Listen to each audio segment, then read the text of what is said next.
Bonjour à tous, Gabriel David-Chevel, je suis le fondateur de l'agence 1 minute 30 et c'est un nouveau numéro d'Enjoy the Day. Aujourd'hui je suis avec Patrice Lobigna et on va parler de marketing émotionnel. Patrice, ça fait longtemps que tu travailles sur ce sujet-là, c'est un sujet que tu portes, c'est un sujet où en tout cas le terme émotionnel, marketing par ailleurs existe depuis longtemps, mais marketing émotionnel et l'émotionnel, le quotient émotionnel est très à la mode aujourd'hui. Comment tu t'intègres là-dedans? Quelle est ta définition du marketing émotionnel et comment tu vois la suite dans un monde où on va vers l'artificiel? Oui, alors d'abord ça fait 4-5 ans que je travaille là-dessus, que j'ai écrit un livre, un blog, etc. Et je fais des interventions et en fait l'idée du marketing émotionnel, ça part de l'idée reverse engineering, c'est-à-dire revoir le marketing en se mettant à la place du client et en considérant que le client est d'abord un être humain qui est ému, qui est bougé par, comme on dit si je traduis l'anglais move, dans les deux sens, qui est finalement animé par son cerveau émotionnel. C'est-à-dire qu'en fait ses décisions sont émotionnelles. Et en quoi le marketing émotionnel est plus émotionnel que le marketing tout court? Alors, je ne sais pas s'il est plus émotionnel, mais l'idée c'est qu'en fait il doit être émotionnel, c'est-à-dire il prend l'idée de l'empathie, c'est-à-dire que tu te mets à la place du client et tu essayes de vivre l'aventure avec la marque, le produit, l'offre, avec son ressenti émotionnel. Donc tout est du ressenti, et comme on parle d'expérience et plus de produit, comme on parle de valeur et pas de prix, comme on parle d'exclusivité, tout ça c'est du ressenti en fait. Que tu me fasses une offre quand je mets ton prénom sur une canette de boisson et que tu crois que c'est exclusif, bon, c'est ton ressenti, c'est toi qui t'appropries l'idée. Donc ça se passe dans la tête en fait. Et mon idée du marketing, c'est qu'en fait, toutes les propositions des marques et des offres ont un ressenti que chacun d'entre nous perçoit en fait différemment. Donc toi tu vas aimer les vestes violettes et puis moi les pulls bleu clair, tu vois. Bon bah ça c'est que du ressenti émotionnel.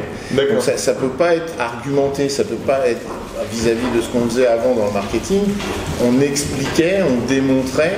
On voulait proposer des arguments rationnels en disant c'est parce que ces baskets-là, tu vois, elles sont mieux finies, elles sont mieux fabriquées, il y a un meilleur rapport qualité-prix que les autres. Mais en fait, ça compte pas. Le client aujourd'hui, ça ne compte pas pour lui. Il faut prendre aussi en compte l'émotionnel. Enfin, est-ce qu'on n'a plus le droit au rationnel dans le marketing? Non, moi je ne saurais jamais dire on n'a plus le droit, tu vois, parce que je ne suis pas là pour interdire ou pour dire ça c'est fini, même si de temps en temps ça m'arrive de dire ça. C'est pas le propos ici. L'idée c'est regarde ce que font les gens, c'est-à-dire si tu vis avec les gens et tu les observes vraiment et tu les écoutes dans leur rapport aux marques et donc au marketing, bah, tu constates que c'est comme ça, quoi. C'est-à-dire que tu croises un jeune de 25 ans qui a des baskets Louboutin à 1 300 €, tu ne peux pas m'expliquer que c'est une décision rationnelle. Tu achètes le nouvel iPhone X à 1 300 €, tu ne peux pas non plus me l'expliquer.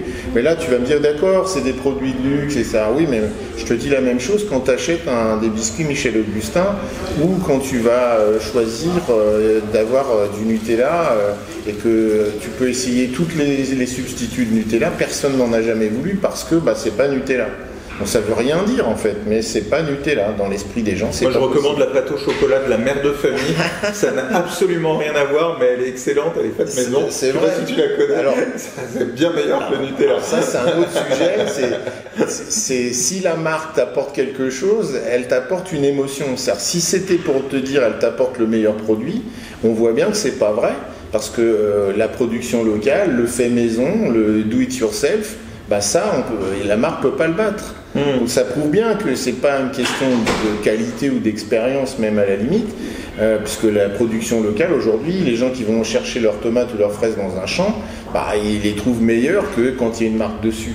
Mais c'est parce que c'est eux qui les ont cueillis en fait. C'est juste une projection de qu'est-ce que c'est qui est meilleur. Mais forcément le fait par toi, il n'y a pas mieux. C'est-à-dire que la marque peut pas te battre. Donc c'est ça aussi, tu vois, c'est une dimension purement humaine. C'est-à-dire que si tu considères que toi, quand tu fais... Alors c'est le concept d'IKEA, quand tu as monté le meuble, il est mieux monté que par n'importe qui d'autre. Enfin, c'est pas vrai, mais toi tu y crois. Et c'est tout. Moi j'y crois pas. Bon, on est deux, tu vois. On est deux à pas y croire, mais les autres, ils y croient. Et c'est pour ça qu'ils achètent. Donc c'est imbattable. Je le fais moi, c'est imbattable. Mais juste après, il y a la marque. Si la marque me propose quelque chose qui me crée une émotion, bah, je suis d'accord pour la payer. Et il n'y a pas de doute là-dessus. Et ta proposition de valeur par rapport à tes clients sur cette notion de marketing émotionnel? Bah, c'est leur apprendre à renverser le marketing, à comprendre que c'est que du ressenti, qu'il faut savoir raconter une histoire, ce qu'ils ne savent pas faire ou très peu. Qu'ensuite il faut se mettre dans la logique du parcours du client, qui n'est pas du tout une logique top-down comme on dit pour parler anglais. C'est une logique où je vais rencontrer, découvrir, apprendre. Puisque je suis animé par 3 moteurs, l'être humain c'est apprendre, tester, enfin c'est-à-dire jouer, pardon, apprendre, jouer et aimer. Ce sont nos 3 moteurs de l'être humain. Et c'est tout, il n'y en a pas d'autres en fait. Donc dès que moi j'apprends ça à une marque, elle se met dans l'idée de comment je vais faire pour provoquer de la rencontre, faire des tests ou faire jouer mon client et lui apprendre quelque chose évidemment, et comment je vais l'aider à dire qu'il aime ce que je lui propose. Parce que s'il dit qu'il aime, ça veut dire qu'il va en parler aux autres, il va partager. Et donc on est aujourd'hui dans l'idée de l'expérience partagée, c'est tout. Le marketing, c'est créer des expériences qu'on partage, il n'y a rien d'autre.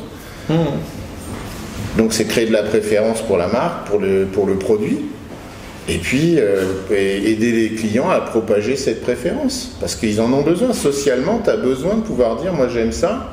Et moi je te recommande ça. C'est un acte purement social de la recommandation. C'est pas du tout, tu vois, comme on faisait avant, le bon vieux parrainage où je te donne un chèque si tu parraines ton voisin. C'est pas du tout ça en fait. Si tu comprends ce que c'est que la recommandation, c'est un acte social. C'est toi qui te positionnes face à l'extérieur. Donc tu joues un rôle d'influenceur. Tu dis, bah moi j'aime bien ce film ou moi j'aime bien cette paire de chaussures. Et ça te donne l'illusion peut-être, mais ça te donne l'idée que tu es un leader d'opinion. Et puis les autres, socialement, bah, ils te positionnent par rapport à ce que tu aimes. Parce que nous, on passe notre temps à dire « j'aime pas ça, c'est nul, blablabla », mais ça t'apprend rien sur les gens. Ce qui t'apprend sur les gens, c'est ce qu'ils aiment. Quand tu dis « moi j'adore les restaurants italiens, j'aime bien les voitures décapotables » ou « j'adore aller faire de la plongée », là je vois quel genre de personnage tu es. Tu vois, c'est un positionnement positif. Donc la marque, elle a comme rôle d'aider les gens à dire « moi j'aime ça ». Et je recommande ça aux autres. Voilà, c'est ça le marketing émotionnel. Ouais, moi j'aime beaucoup ce que tu fais, Patrice. N'hésitez pas à le contacter directement. Ce numéro d'Enjoy the Day est terminé. N'hésitez pas à nous faire vos commentaires sur ce que vous pensez du marketing émotionnel et de la façon dont vous souhaitez que les marques en fassent plus. Et si tu as d'autres questions à poser à l'audience, n'hésite pas en termes de commentaires. Quel est votre ressenti? Quel est votre ressenti? Tout à fait. Bonne journée, enjoy the day, à demain.